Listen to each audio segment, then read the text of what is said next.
আসসালামু আলাইকুম। সবাইকে স্বাগত জানাচ্ছি বিডি দর্পণের নিয়মিত আয়োজন আজকের দুনিয়ায়। আপনাদের সাথে আছে আমি তানজিলা হক।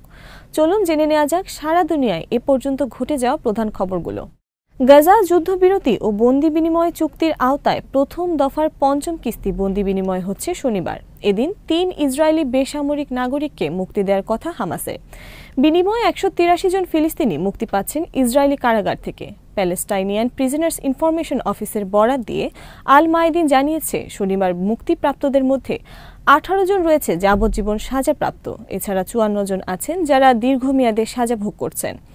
১১ জন বন্দী রয়েছেন যাদের এবারের যুদ্ধের সময় গাজা উপত্যকা থেকে গ্রেপ্তার করেছে দখলদার বাহিনী। শুক্রবার পঞ্চম কিস্তির বন্দি বিনিময়ের জন্য হামাস একটি তালিকা প্রকাশ করে। তালিকায় রয়েছে ৩ ইসরায়েলি বেসামরিক বন্দীর নাম। হামাসের সামরিক শাখা আল কাসাম ব্রিগেডসের মুখপাত্র আবু ওবায়দা জানান, মুক্তির জন্য প্রস্তুত করা ৩ বন্দীর নাম যথাক্রমে Eliyahu Datsun, Yosef Sharabi, Or Levy ও ওহাদ বেন আমি। ৭ অক্টোবরের হামলায় এই ৩ জনকে ইসরায়েলি অবৈধ ইহুদি বসতি থেকে ধরে নিয়ে গিয়েছিল গাজা উপত্যকার প্রতিরোধ যোদ্ধারা। এরপর ইসরায়েল জানায় তারা কাদের মুক্তি দেবে। গত ১৯ জানুয়ারি হামাস ও ইসরায়েলের মধ্যে বন্দি বিনিময় ও যুদ্ধবিরতির প্রথম দফা বাস্তবায়ন শুরু হয়। প্রথম দফা যুদ্ধবিরতির মধ্যেই দ্বিতীয় দফা আলোচনার প্রস্তুতি চলছে। ইসরায়েলি সংবাদ মাধ্যম টাইমস অফ ইসরায়েলের খবরে বলা হয়েছে, যুদ্ধবন্দীদের মুক্তির বিষয়ে হামাস প্রতিবারই জমকালো আয়োজন করে। এটি মূলত গোষ্ঠীটির শক্তির প্রদর্শনী। এর মাধ্যমে তারা ইসরায়েলকে মোকাবেলার শক্তি যে তাদের এখনও অবশিষ্ট রয়েছে সেটি দেখাতে চায়। এর আগে যে ৪ দফা বন্দি বিনিময় হয়েছে তার প্রতিটি সরাসরি সম্প্রচার করেছে বিভিন্ন আন্তর্জাতিক সংবাদ মাধ্যম। হামাস যোদ্ধারা গাজার প্যালেস্টাইন স্কোয়ারে মঞ্চ বানিয়ে বন্দীদের আনুষ্ঠানিকভাবে আন্তর্জাতিক রেড ক্রসের হাতে তুলে দিয়েছে। ফিলিস্তিন রাষ্ট্র প্রতিষ্ঠার জন্য নতুন তত্ত্ব দিলেন ইসরায়েলের প্রধানমন্ত্রী বেঞ্জামিন নেতানিয়াহু। সৌদি আরবের ভূখণ্ডে ফিলিস্তিন রাষ্ট্র প্রতিষ্ঠার উদ্ভট তত্ত্ব দাঁড় করেছেন তিনি। ফিলিস্তিনিদের গাজা, পশ্চিম তীর ও পূর্ব জেরুজালেম নিয়ে ফিলিস্তিন রাষ্ট্র প্রতিষ্ঠার দাবিকে ঔদ্ধত্যের সঙ্গে প্রত্যাখ্যান করেছেন ইসরায়েলের উগ্রবাদী এই প্রধানমন্ত্রী।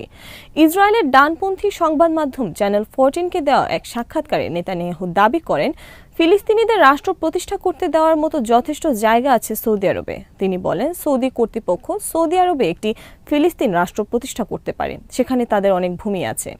ইসরায়েলের সঙ্গে সম্পর্ক স্বাভাবিক করার ক্ষেত্রে স্বাধীন ফিলিস্তিন রাষ্ট্র প্রতিষ্ঠার শর্ত দিয়েছে সৌদি আরব। সে প্রসঙ্গে জানতে চাওয়া হলে নেতানিয়াহু বলেন, ইসরায়েল রাষ্ট্রকে বিপন্ন করবে এমন কোনো চুক্তি তিনি করবেন না।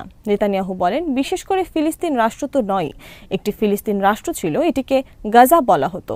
হামাসের নেতৃত্বে গাজা ছিল একটি ফিলিস্তিনি রাষ্ট্র এবং দেখুন আমরা কি পেয়েছি, হলোকাস্টের পর সবচেয়ে বড় গণহত্যা। নেতানিয়াহুর যুক্তরাষ্ট্র সফরকালে সাক্ষাৎকারটি নিয়েছে চ্যানেল 14। যুক্তরাষ্ট্র সফরের শুরুতে মার্কিন প্রেসিডেন্ট ডোনাল্ড ট্রাম্পের সঙ্গে একটি যৌথ সংবাদ সম্মেলন করেন নেতানিয়াহু। ওই সংবাদ সম্মেলনে ট্রাম্প গাজা উপত্যকার নিয়ন্ত্রণ নিতে তার পরিকল্পনা ঘোষণা করেন। এছাড়া দুই নেতা সৌদি আরবের সঙ্গে সম্পর্ক স্বাভাবিক হওয়ার সম্ভাবনা নিয়েও আলোচনা করেন। সংবাদ সম্মেলনে নেতানিয়াহু বলেন, আমি মনে করি ইসরায়েল এবং সৌদি আরবের মধ্যে শান্তি প্রতিষ্ঠার বিষয়টি কেবল সম্ভাবনাই নয়, আমি মনে করি এটি ঘটতে চলেছে। তবে ওই সংবাদ সম্মেলনের পরপরই সৌদি পররাষ্ট্র মন্ত্রণালয় জানিয়েছে তারা স্বাধীন ফিলিস্তিন রাষ্ট্র ছাড়া ইসরায়েলের সঙ্গে সম্পর্ক নিয়ে আলোচনা করবে না। এদিকে গাজা উপত্যকা থেকে ফিলিস্তিনিদের স্বেচ্ছায় অন্য দেশে চলে যাওয়ার বিষয়ে প্রস্তুতি গ্রহণ করতে ইসরায়েলের সেনাদের নির্দেশ দিয়েছেন দেশটির প্রতিরক্ষা মন্ত্রী ইসরায়েল কাটজ। গাজায় যুক্তরাষ্ট্রের সেনা পাঠানোর সম্ভাবনা প্রেসিডেন্ট ডোনাল্ড ট্রাম্প নাকচ করে দেওয়ার ঘটনার মধ্যে কাটজ বৃহস্পতিবার এই নির্দেশ দেন। এর আগে গত মঙ্গলবার ট্রাম্প গাজা থেকে ফিলিস্তিনিদের প্রতিবেশী দেশগুলোতে পাঠিয়ে উপত্যকাটি যুক্তরাষ্ট্রের দখলে নেয়ার ও এটি সাগর সৈকতের অবকাশ যাপন কেন্দ্রে পরিণত করার একটি বিস্ময়কর পরিকল্পনা ঘোষণা করেন। এ ঘোষণায় মধ্যপ্রাচ্য ও এর বাইরে ক্ষোভের সঞ্চার হয়েছে। ইসরায়েলি প্রতিরক্ষা মন্ত্রী কাটজ বলেন, গাজা থেকে সেখানকার বাসিন্দাদের স্বেচ্ছায় চলে যাওয়ার বিষয়টি কার্যকর করার জন্য পরিকল্পনা তৈরি করতে আইডিএফকে আমি নির্দেশ দিয়েছি। তাদের গ্রহণে রাজি এমন যে কোনো দেশে তারা চলে যেতে পারেন। ইরানের সর্বোচ্চ ধর্মীয় নেতা আয়াতুল্লাহ আলী খামেনি বলেছেন, তারা যদি ইরানের নিরাপত্তার জন্য হুমকি দেয় তাহলে ইরানও পাল্টা হুমকি দেবে। যুক্তরাষ্ট্রের সাথে আলোচনা এখন আর সম্মানজনক ও যৌক্তিক নয় বলেও তিনি উল্লেখ করেন। মার্কিন প্রেসিডেন্ট ডোনাল্ড ট্রাম্প ইরানের সাথে পারমাণবিক আলোচনার বিষয়টি নাকচ করে দেওয়ার পর তিনি এই মন্তব্য করেন। রাজধানী তেহরানে বিমান বাহিনীর একটি অনুষ্ঠানে ইরানের সর্বোচ্চ নেতা বলেন, আমেরিকানরা বসে বিশ্বের মানচিত্র নতুন করে আঁকছে। তবে সেটা শুধুমাত্র কাগজেই, বাস্তবে এর কোনো ভিত্তি নেই। তারা আমাদের নিয়ে বক্তৃতা, বিবৃতি ও হুমকি দিচ্ছে, কিন্তু তারা যদি আমাদের হুমকি দেয় তাহলে আমরাও পাল্টা হুমকি দেব।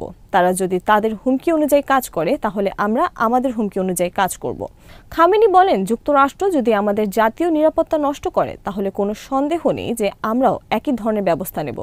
ট্রাম্প প্রশাসনের নাম উল্লেখ না করে তিনি বলেন, এ ধরনের সরকারের সাথে কোনো আলোচনা হওয়া উচিত নয়, যদিও ওয়াশিংটনের সাথে আলোচনা বন্ধ করার কোনো নির্দেশ এদিন তিনি দেননি। গত কয়েক মাস ধরে পারমাণবিক কর্মসূচি ইস্যুতে যুক্তরাষ্ট্রের সাথে আলোচনার মনোভাব দেখিয়ে আসছে ইরান। তেহরান বলছে, যুক্তরাষ্ট্র যদি নিষেধাজ্ঞা তুলে নেয় তাহলে তারাও পারমাণবিক চুক্তি নিয়ে আলোচনায় বসতে আগ্রহী। কিন্তু ডোনাল্ড ট্রাম্পের প্রশাসন তেমন কোনো আগ্রহ দেখায়নি। উল্টো তারা বৃহস্পতিবার ইরানের উপর নতুন করে নিষেধাজ্ঞা দিয়েছে। টাইমস অফ ইসরায়েলের খবরে বলা হয়েছে, ট্রাম্পের নিষেধাজ্ঞা ও খামেনির হুমকির পর কী ঘটবে সেটি স্পষ্ট নয়, কারণ ইরানের সংস্কারবাদী প্রেসিডেন্ট মাসুদ পেজেশকিয়ান নতুন করে পশ্চিমাদের সাথে সংলাপ শুরু করার আশ্বাস দিয়েছেন। ভারতীয় অভিবাসীদের সামরিক বিমানে হাতকড়া ও শিকলে পা বেঁধে ফেরত পাঠিয়েছে যুক্তরাষ্ট্র। দেশটির পার্লামেন্টে বিরোধীরা বিষয়টি নিয়ে প্রবল হইচই করেছে। তাদের বক্তব্য, আমেরিকা ভারতীয়দের প্রতি অমানবিক ব্যবহার করেছে, তাদের অপমান করা হয়েছে।